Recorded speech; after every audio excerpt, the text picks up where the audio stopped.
Hello everyone, Mr. Steinman here for a video that will guide you through the Unit 1 Core Concepts Notes for Advanced Algebra and Trigonometry. So, within the core concepts, we're going to begin with the concept of decimals and percents.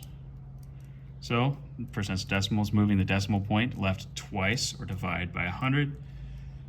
In the case here, we can, so if we're going to do the left 2 times, we just take the decimal point and we move it to the left twice, and you get yourself 0.03. Now that's, as a decimal, you can also divide by 100. It's really up to you. Now in this one, decimal to percents, we just move it to the right twice, or multiply by 100. So we're moving that twice, and you actually get 30% when you convert that. Now, percent of a number, multiply the number by the decimal version of the percent. So what you can do here is you take that decimal version that we converted earlier.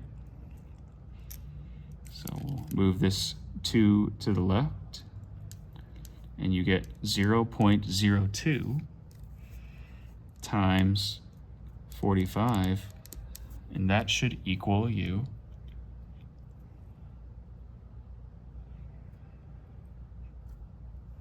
0.9. That is 2% of 45. And in the next example here, similarly, we want to move this twice to the left, and you get 0.17. Multiply that by 82. Make sure you see that that's not a decimal, that's a multiplication sign. And that will equal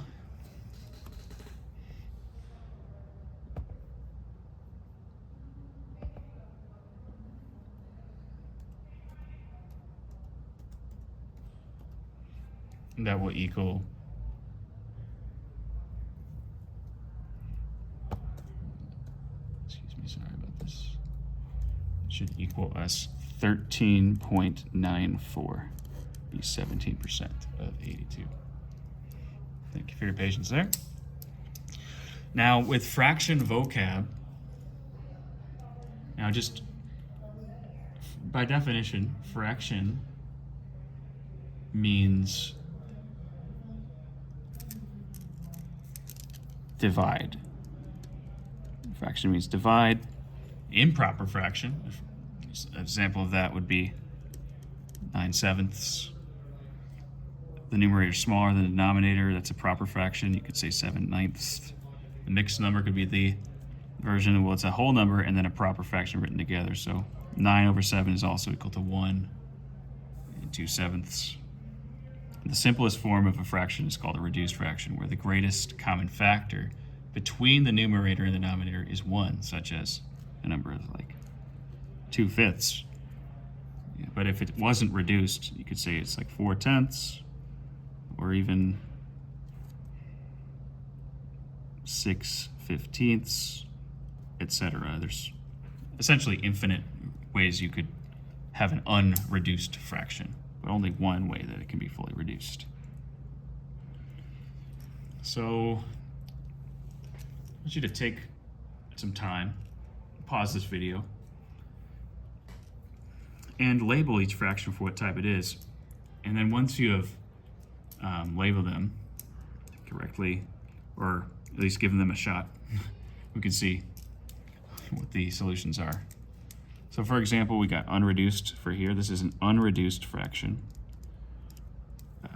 See, it's not even, you could divide it further and make it more simple. This is a mixed number. So call this mixed number here. And the 20/13 is an improper fraction because the numerator is greater than the denominator. And the 15 over 16, this is just a proper fraction. It's reduced, and it's also, the numerator is less than the denominator.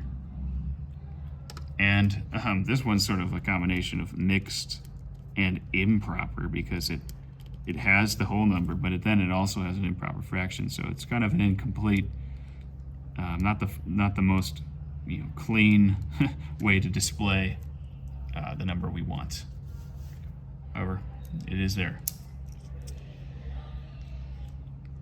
So that is the first page. Now go on to the second page.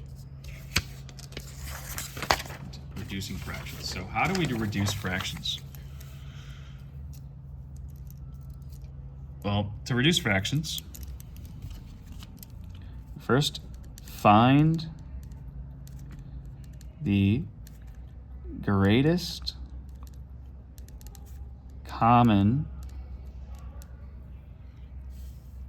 factor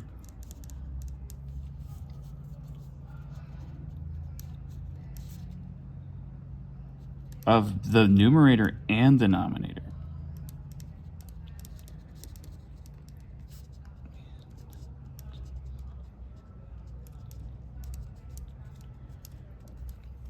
And then divide.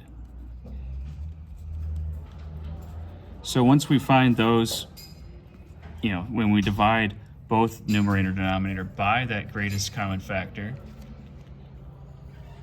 which greatest common factor by definition is the largest number that divides two numbers without a remainder. Let's divide these two up here. So I want you to pause the video and take a look. How can we reduce each fraction? Well, I'll do this one as an example first, and then pause the video to figure out the rest. So 18 over 28. To fully reduce this fraction, got to realize what is the GCF. So we call this a GCF, by the way. It makes it way easier to say and to write. So the GCF, and on the back of this notes packet is a cheat sheet. We'll tell you exactly what the GCF would be. Now the GCF here is 2. So just divide by 2 over 2, and you get 9 over 14 is our fully reduced fraction. Now for the next one, you pause the video and figure out what could this reduced fraction of 45 over 100 and 48 over 54 respectively, what could those both be? Well, now that I've given you time to pause the video, hopefully you're back after trying them out. And we'll see here that the GCF is equal to 5. I'm gonna divide that, and you get 9 over 20 is our fully reduced. And then for 48 over 54, the GCF is equal to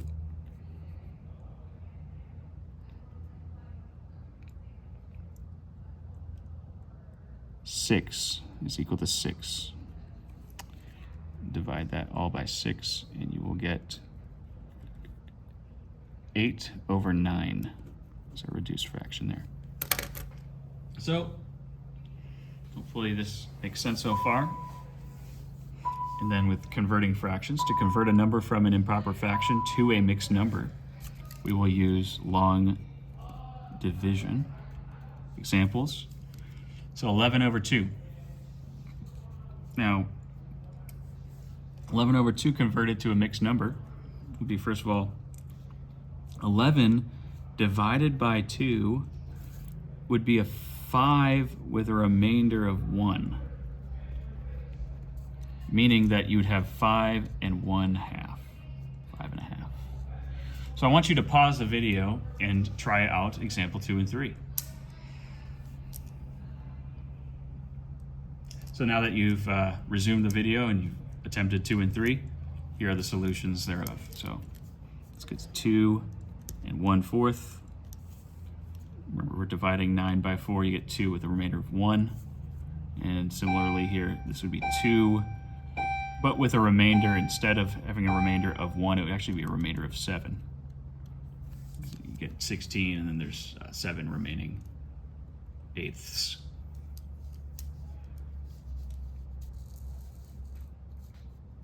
So Desmos fraction operations displayed here, and in person we can discuss that even further. Or if we already have, that's great, depending on when you are viewing this video. You can go to the next page here. Graphing points, graphing points. So graphing points, we're gonna generally, it means x comma y. This is the y-axis, vertical axis. This is the x-axis. So like graphing points, like we're just really just reviewing here. But this is like origin 0, so it'd be 0 comma 0. B, it's going to be x is equal to 0 because it's on the x-axis, it's 0. Then you go up 3 on the y-axis, so 0 comma 3.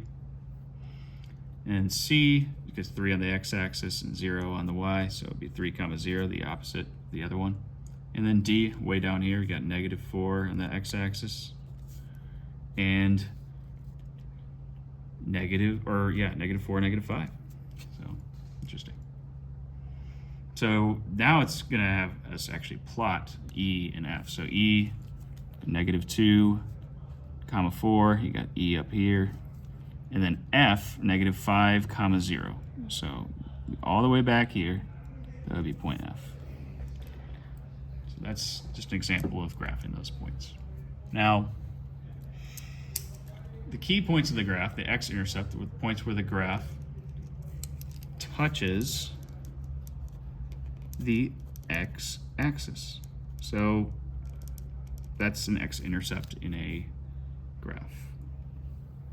And similarly, a y-intercept is where it touches the y-axis.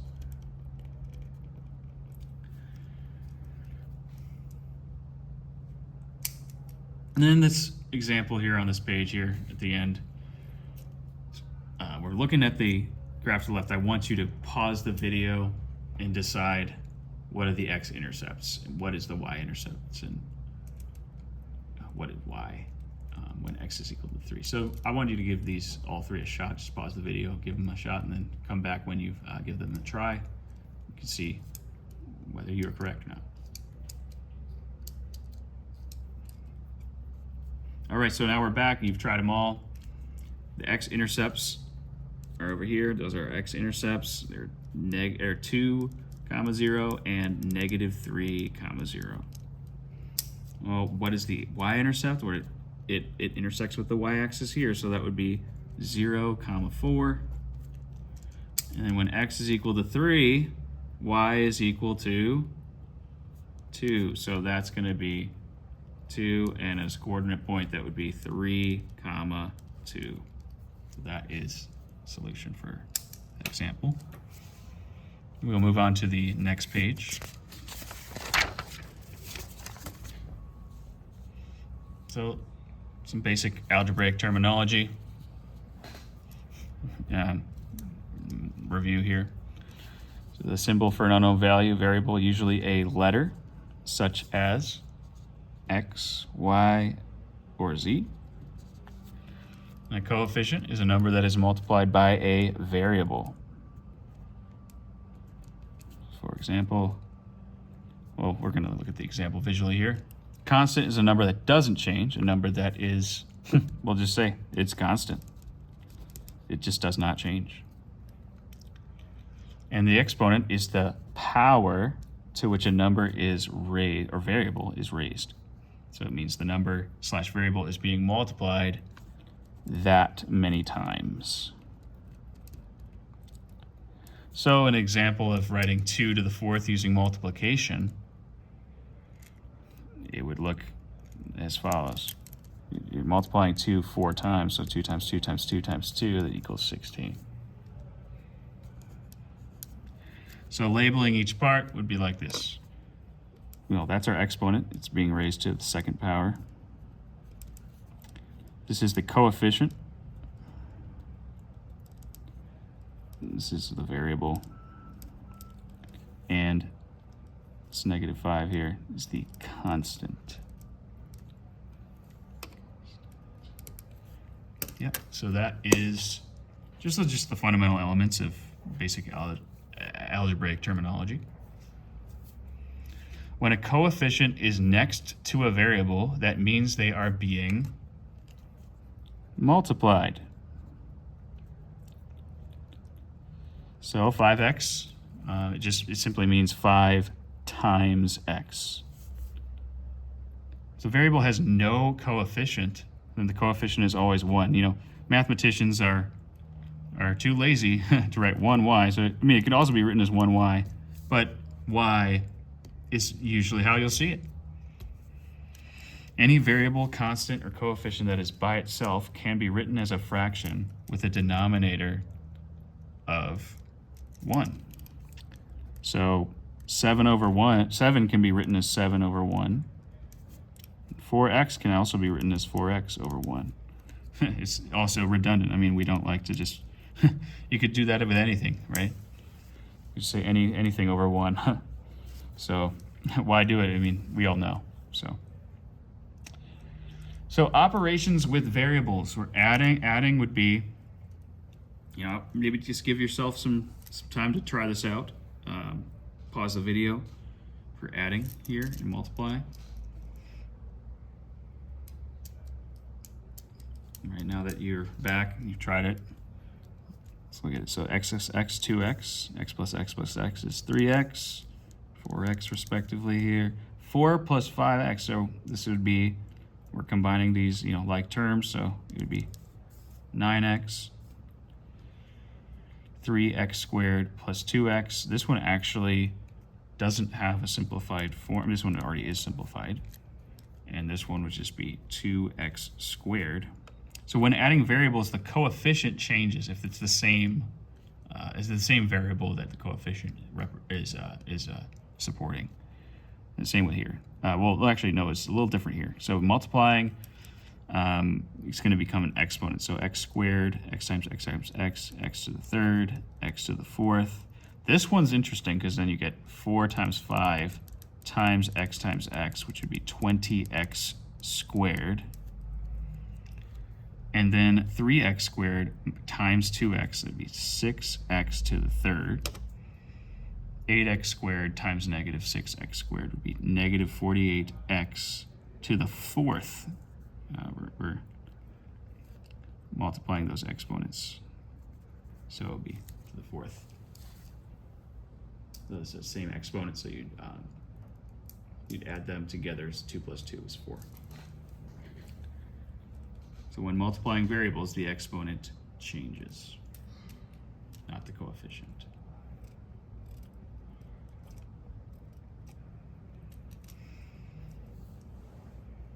So now we will go into this next section here, combining like terms. Now, like terms are terms whose variables and exponents are the same. Terms whose variables and exponents are the same. So example, combine all the like terms in the expression below. So if we look at this,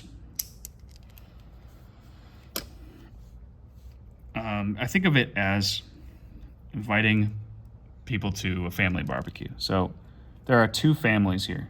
There's the X family,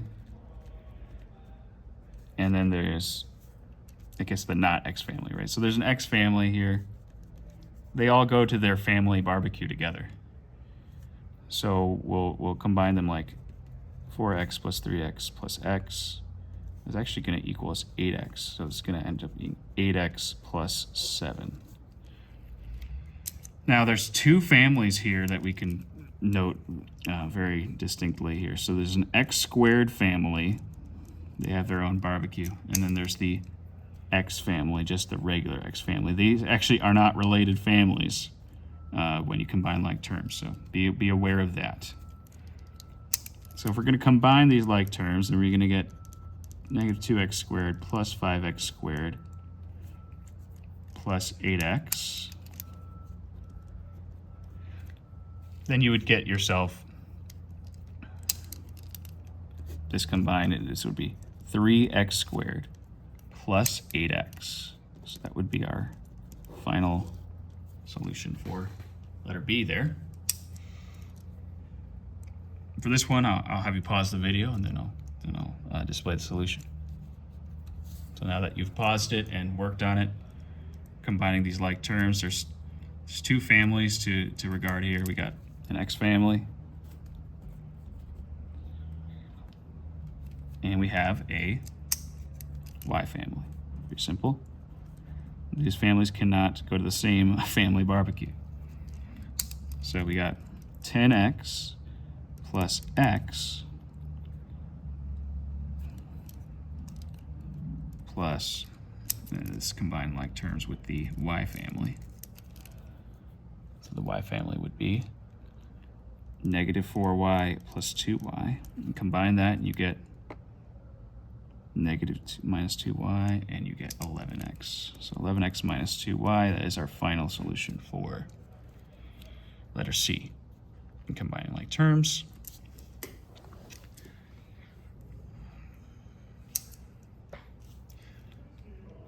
So for this one, simplifying an expression just means writing the expression in its simplest form.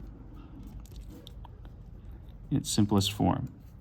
So to simplify expressions, we follow PEMDAS, the order of operations. So P would stand for parentheses. E stands for exponent.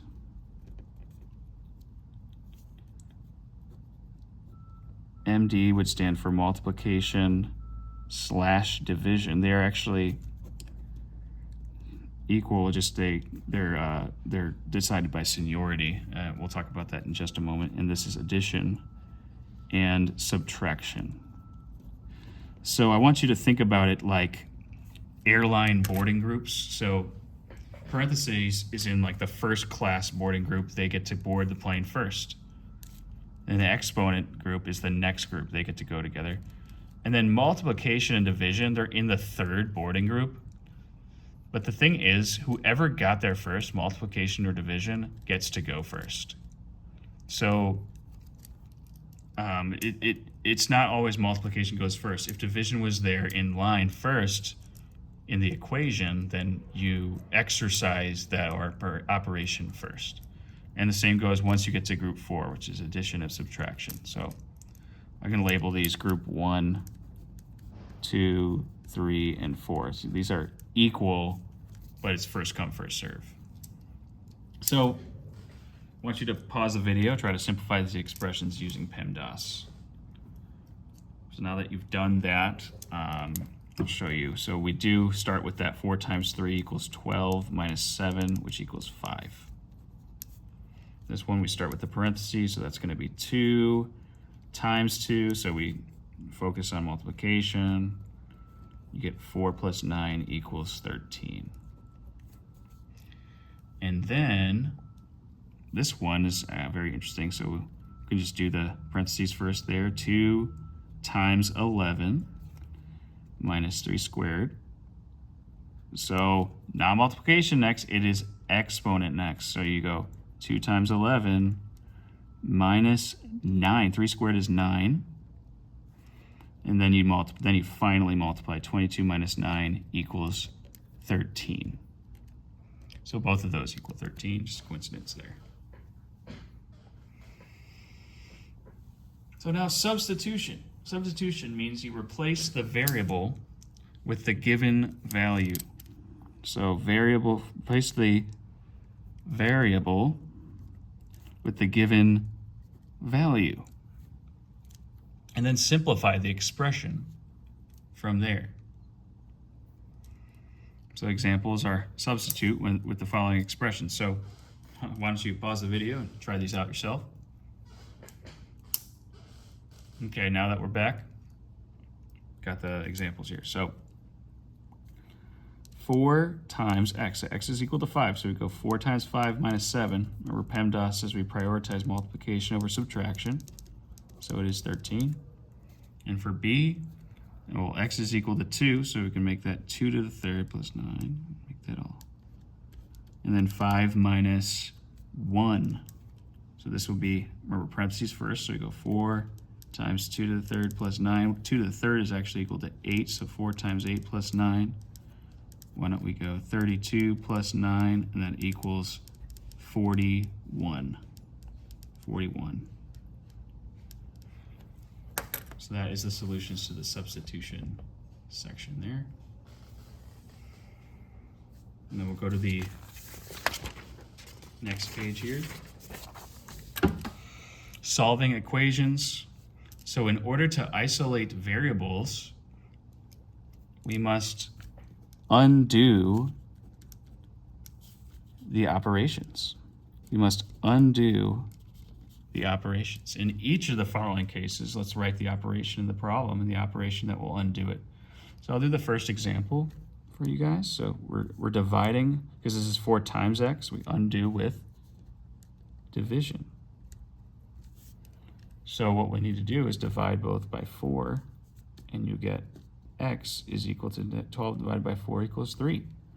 So that is our solution there. I'll want you to pause the video, try the next 3 examples, B, C, and D. All right, now that you've tried those examples, I'll go over them. So we undo here with multiplication. And we multiply both sides by 5, and you get x is equal to 15. This you undo with subtraction. So therefore you would subtract 8 from both sides, and you get x is equal to 4. And then for D, I'm going to undo with addition. So add 7 to both sides, you get x is equal to 9. Now for multi-step equations, we undo the operations just like for one-step equations, but we start solving the equation on the side of the equal sign with the variable. With the variable. So our goal is to solve for the variable, of course. So in this case, we need to determine what must be undone to solve the equation. I'll have you pause the video, try out these 4 examples, and then I will go over them one by one. Okay, so now that you've tried them, what we'll do is go over them. So in this case, we're going to do reverse PEMDAS. We're going to take that out and go 28 and then divide both sides by 3. X would be, I'm sorry, 20 minus 8 is not 28. 20 minus 8 is 12. So do not write 28. That should have been 12. And then x equals 4. That makes much more sense, doesn't it? So subtraction and division were the 2 things we used there.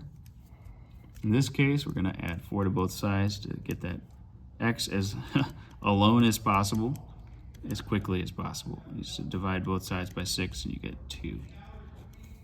So that's going to be, we used addition and we used division once again. In this case, we're going plus 3, 4x, plus 3, it's going to be 28. Divide both sides by 4 and you get x equals 7. So we did addition and division. And here, subtract 6 from both sides, you get 15 equals 5x. Divide both sides by 5 and you get x is equal to 3. So we were required to do subtraction and division. And that concludes the video for the guided notes for core concepts. Hope you enjoyed this. You got a lot out of it. Have a great